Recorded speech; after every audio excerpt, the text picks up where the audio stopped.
welcome to tonight's episode of Beyond Focus TV. I'm Lydia Patel, and as always, I have a very special guest for you, but tonight we're going to do it double style because we are doing a panel discussion, so stay with us. You're watching Beyond Focus TV. Beyond Focus TV allows you to discuss contemporary topics affecting the Caribbean people on both a national and local level. The show features informed guests who offer insight, debate, and evaluate various issues. Beyond Focus TV builds on the station's mission to provide useful information to the Caribbean people in New York and abroad. Beyond Focus TV, where our viewing audience can get educated, informed, and empowered. Welcome back. You're watching Beyond Focus TV. I'm Lydia Patel. And like I said, tonight we are doing a special edition of Beyond Focus with a panel discussion. I've got two amazing ladies who are no stranger to the Beyond Focus family. We're going to be talking about parent engagement here in New York. And I've got Shelly. Hey. I've got Rhonda. Rhonda, introduce yourself. Full name, please. Rhonda Watson. And Shelly Brown. Shelly Brown. Okay, so tonight it's going to be a really interesting discussion because we've got both of you who I consider specialists in this in your own right. Shelly, as a parent, you've got twins. You're in the New York City education public school system. You've worked for many years in the system. So you're seeing it from a parent's point of view. You're seeing it from an insider's point of view, and you got somebody who's a cat mom. So that has went through the system, of course. But things have changed. You know, things continue to evolve and change. So, Shelly, I want to start off just by talking about, for everyone who might be thinking, okay, what is parent engagement? Why is this even important? So I'd like to hear from each of you why you think parent engagement is important. Well, parent engagement is so important because it improves your child's academic development, social and emotional development. It's very important to be part of it, your child's educational journey. You have access to the teachers, to the administrators. You have access to find out what's being put into your child's school. Mm-hmm. You have access to everything. And also it's important that parents' voice matters. So as a parent, Rhonda, do you feel, how active are you, first of all? Wow. I was on PTA, SLT, CEC. Now I'm on, my girls are in high school, so now I'm currently the ninth grade, going into the 10th grade SLT representative. Okay, so you've been active. You've seen different facets of the system and being a part of that. Mm-hmm. Is it easily accessible? Because from one aspect, it's easy for the administration to say, well, these services are available. The parents don't want to take advantage. Is it really made, or is it as inviting for parents? And thinking of it from parents who may have language barriers, who may not, like, English is not their first language. They might feel that little shy or timid to want to engage and speak up. So how welcoming is it? And I know it could vary per school. It can vary per school, but the other thing is it can be challenging, especially when you are an immigrant to, New York City. I find that if I was an immigrant, it would be challenging to navigate through the system. If you don't have anyone to help you walk through it, like the parent coordinators, thank God for them, and the guidance counselors, it would be challenging. You have some teachers who do go above and beyond to help. You have FACE here at DOE. They help as much as they can. Mm-hmm. But we need to create a more welcoming, easy to navigate system in the DOE, especially for New York City. And I say that in particular, I'm the child of immigrants. I'm first generation. My parents are born in Trinidad and Tobago.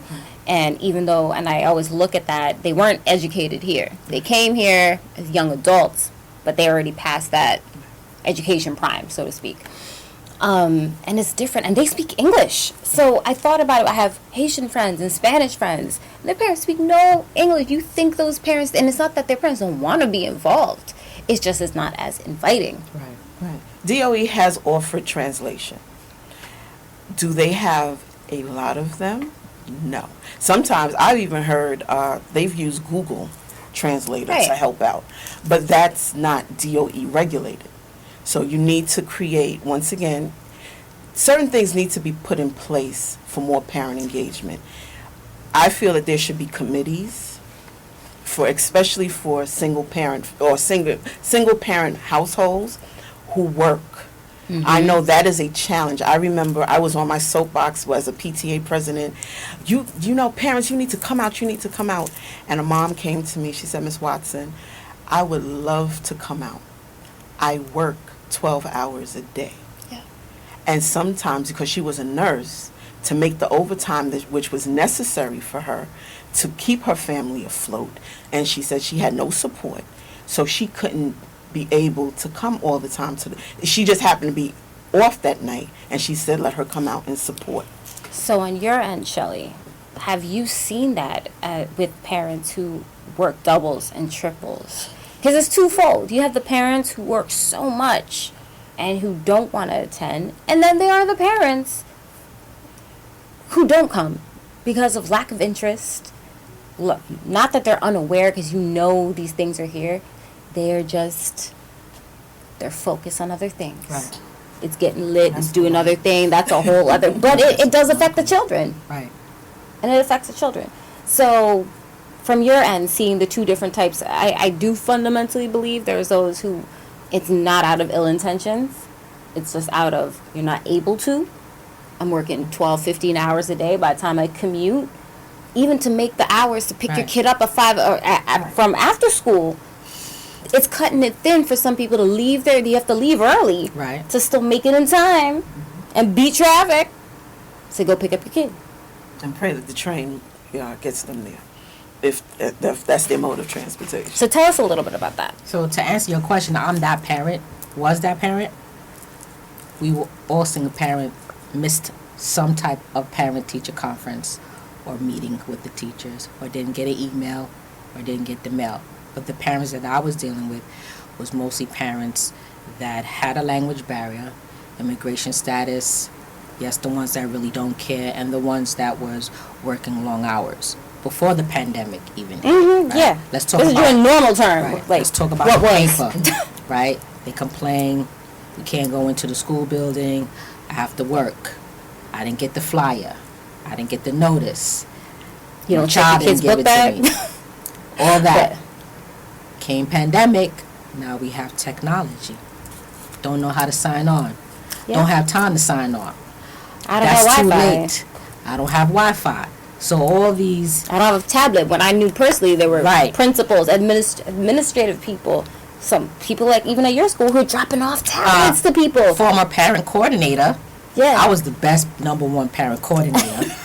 Okay. Queen Bee coordinator. Queen Bee, because I was sending out messages upon messages, but I was sending polite messages. Good morning, have a great day. But here's a reminder, parents. Here's what you need to do. And then there's in technology, you could put in translation, and I will put it in every translation. Yeah, for the most common language. Right. So, again, I was that parent, I admit. But after a while, like you said, growing up, I have Caribbean parents. The first thing my mother taught me was, you're going to have to make a sacrifice. She saw things, right? She came from Guyana, and she saw, know nothing about they don't have the Americanized school system. school They do system. not. But she was a smart, intelligent lady. Intelligent enough to tell me at a young age, you better sacrifice and make sure you're in your daughter or son's education. And as a former employee of DOE, I was like, she was correct. Yeah. I always laugh because I'm like, one time I gave my mom my math homework. Don't ask them to try to do. Exactly. I'm like, that's not how the teacher does it. She's like, but then let the teacher show you, because I'm like, you teaching me wrong. I can't do it because it's again totally different system. Right. So that's very, very interesting. And that's something I recently on the SLT we brought to the attention of the principal. I know before they used to do Tuesday after school. I don't know if they still do that because at my children's school, I don't, they're in high school now. But that's something I think every time there's going to be something new executed for our children, and that's from kindergarten to high school, teach the parents. Take that time, even if you have a they can pre-tape, and this was my suggestion to the SLT, pre-tape a teacher explaining from step 1 all the way through how to do this math problem. Yeah. I think it would mitigate a lot of stuff when they come home. And it's not only that. the parents won't feel like they're so behind It's the times. frustrating because they want to help and you're unable to help. Right. And I've heard that personally. Yes. Right. So I know that frustration. We're gonna take a quick break. We'll be right back. Don't go anywhere. We got this panel discussion coming up. Stay with us. You're watching Beyond Focus TV.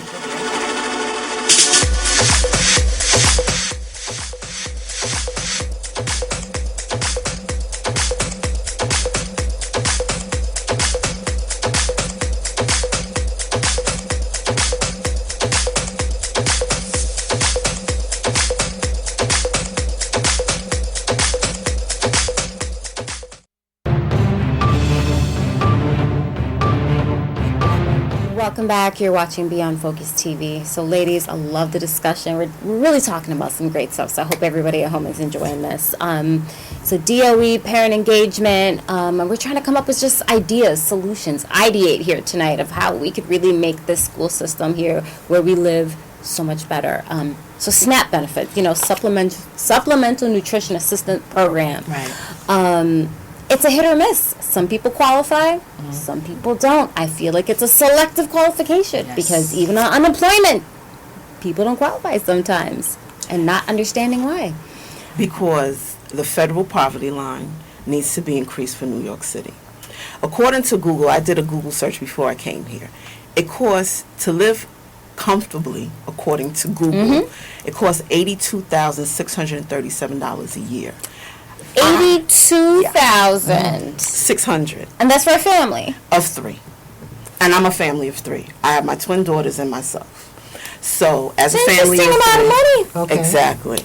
So because I make less than half of that, I am asking Senator Prasad, and I'm calling out names. Senator Prasad is one of the state assembly people, and I believe she and a few others are part of the social service department. If they are, and if Congress and Senate and the Assembly cannot go to the federal government and say, because of the pandemic and what we've explored thus far, is it possible to raise the federal poverty line here for New York City? And if they can't, allow each child to get, depending on their age, anywhere from $200 to $300 a month for SNAP benefits. So what is currently, and forgive me for not having this stat in front of me, but what is currently the New York City poverty line? For a person of 1, It's like 30-something thousand? I know per month you can't make more than $13.83 if you're not working. If you're working, you can't make more than $15.95. If you're a family of 2 or 3, it's anywhere from 22 to 27. So when you think about rent, when you do someone's salary, don't forget rent, don't forget transportation, don't forget utilities. Do not forget health insurance. So when you take all of that away and taxes, they're not making $30,000 or $40,000 or $50,000. No. So now that cost of living has gone up, food prices have gone up. We can't talk about gas either right now. So when we have all these things going on, how is our children and how are families in New York City supposed to eat?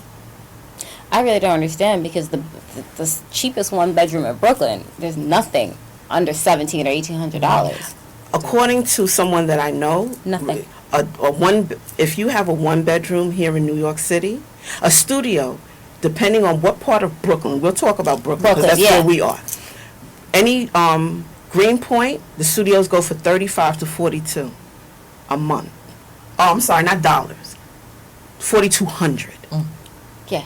Okay, Greenpoint, Bushwick, those neighborhoods now that have been gentrified. Oh, completely. Okay, Williamsburg. We won't talk I about remember when Park nobody Slope. wanted Bushwick. Yeah, used to go in. I used to live in Yes. Bushwick. You had to run in before the streetlights came on. So, and that was after the blackout in the 70s. So, when you think about these numbers, how people are living, if you're paying your salary into rent, how are you going to eat a nutritious meal? And then it's 40 times when you go to rent an apartment. It's 40 times the Right. rent. I see that all the time. Anywhere that's a nice, somewhat decent, they're asking Right. salary must be 40 times the rent and a credit check and all that stuff. Correct. So it's like they put you in a situation, and as an educator and someone who's seen that, of course you were in the system pre-pandemic, so you definitely saw the change. Was homelessness, I don't want to say homelessness, but housing has always been an issue. Mm-hmm. What are some of those issues that you still see now in terms that's carrying over? Because it hasn't changed. I was homeless. It's called double up in the system in DOE. I was living with relatives. And you have students who, I'm sure, who... Yes. We was all under the pandemic pressure. I was living with my parents in the basement, the same way other single moms and families living in a shelter. Kids was home by themselves, because I've spoken to them, a lot of them home by themselves during the pandemic. Call the parent, go wake him up. I'm not waking them up. I can't get to wake them up, so you wake them up. Right. So, and you brought upon the topic of shelters. Is there a high percentage of New York City kids Yes. that are currently, because I think we have to shed light on that. People don't speak. That's a very brushed under the rug thing. A lot of kids are living in shelters. Yeah, from a what lot I of New York understand. City employees that live in shelters. Yes. Yeah, New York City, working for the city of New York, and they live in shelters. It was brought to my attention at a union meeting. Yeah. Yeah, this is news to me. Yeah. And it's a 1-bedroom. So I did a study for my graduate studies, and there was a student. She was there with her mother, her sister, and her 2 brothers in a 1-bedroom. This generation is so different from our generation, because in our generation we was very embarrassed if we was living with relatives or living in a room, right? Yeah. This new generation, when I did the interview, they're like, okay, so what? We have somewhere to sleep. Mm-hmm. I'm with my family. And no lie, this was the interview. And this is only temporarily. So to hear that from middle school, to say, this is only temporary. This is for people that, have hard times. It's okay. Yeah. But in our generation, we took it very serious. You held that. Yes. It was embarrassment. Yes, definitely was. You would definitely hold that. Make sure you get ready and come. You don't want to let them see you, like, taking a little shower outside. And, you just always never wanted that to be known. So it's pretty interesting to see how the culture has shifted. Right. But I'm yet to determine if that's for the better. Well, can I say something about the SNAP benefit? We are. We're going to take a quick break. We'll be right back. We're going to come right back in with Shelly's opinion on the SNAP benefits. Don't go anywhere.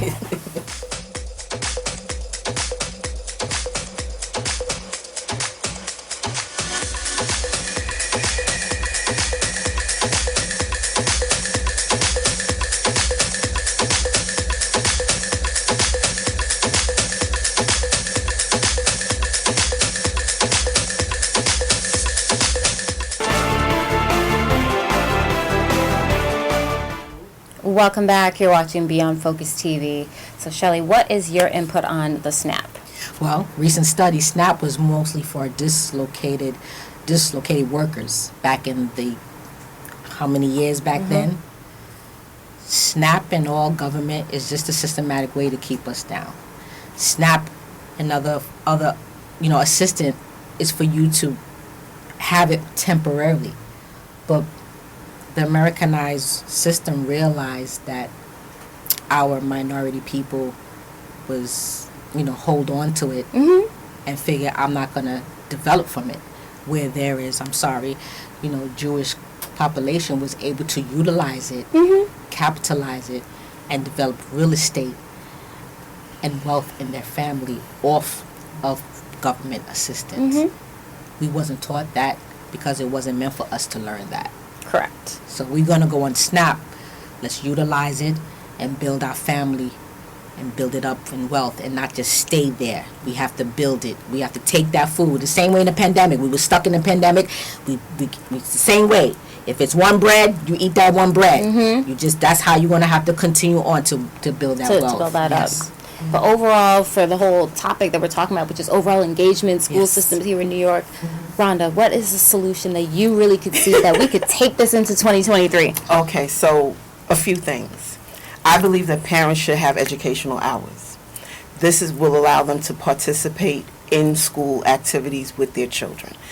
The solution for that, because I know a lot of employers are like, well, how is that going to happen? Allow your workers to work an hour earlier and an hour behind. Let them accumulate the time. So that will help them be able to. Some of our children, whether people know it or not, have IEPs. They have they've been diagnosed with different things. Mm-hmm. Children want to participate, but sometimes the school does not have the resources to let them all participate. Correct. And the parents can be there. Allow parents here, especially in New York City, to have accumulate educational hours. I think that would ease the parents as well. I also believe that schools can have summer education time remotely. We have proven, there's always been, I can't work from home. The pandemic proved everyone wrong. We can work, right, we can work from home. We can Unless educate. You're in healthcare and you physically need to be with that patient. Exactly. Every other but job. Even the doctors were doing virtual visits. Doc, telehealth. Right. So we can have school from September to July. And teachers don't have to really be there. There could be webinars. All they have to do is at the end of the school year collect their summer program. It can be already mapped out for them, and they can have remote studies. Our children were already behind, according to the statistics, the educational statistics. They were already behind before the pandemic. Mm-hmm. I don't understand why de Blasio and Mayor Adams and Chancellor Banks did not put something in the system so that we can have our children move ahead and be catch up. To catch up. Not even catch up. We want them to be ahead. True. We want our children in, not even New York, all over America, to be able to have a seat at the global table. Enough is enough. We can no longer say it's okay the way our educational system is. We are behind. Everyone else is advanced. And there's going to come a time where we need to be at the table to give our input. And if the only way that's possible now is that our children are not going to be taught the same. We have to develop a love for learning now. Yeah. Yes. Our children don't have that. We have to think outside the box. Everyone else, Russia, India, England, Japan, China, they're all thinking outside the box. What happened to one of the world's richest countries? I know, what happened to being the superpower. But from an educator's standpoint, what resources or tools do you think are missing to execute Rhonda's plan? Parents. They have to ask for it. We have to demand it now. It's time for us to demand. We have the resources. We have Google Classroom. We got the tablets. We got Hotspot. But there's a solution she has that I like, that we wanted to bring it to Chancellor Banks and Mayor Eric Adams. So I'm just waiting for you to say it. Which is what? I've spoken so many times. The solution is like parents like that we work, and sometimes we don't want to take off because we'll get penalized for it. Yeah. And the company should offer parents to, the flex hour to do the hour before, the hour after. Right. Or even work on Saturdays. But have, the school should give the parents to the company a sheet saying, I attended my child's parent-teacher conference or meeting. We shouldn't get penalized at all in our vacation time, sick time, or our pay. Period. Because they're not, if anytime you start docking stuff, they're not going to come. You're going to choose. You're going to choose. Work. You're not going to lose your sick time. You're not going to lose your vacay time. Right. America has to realize, it's not only just New York City, but we here in America have to realize things are changing. The one constant thing in life is change.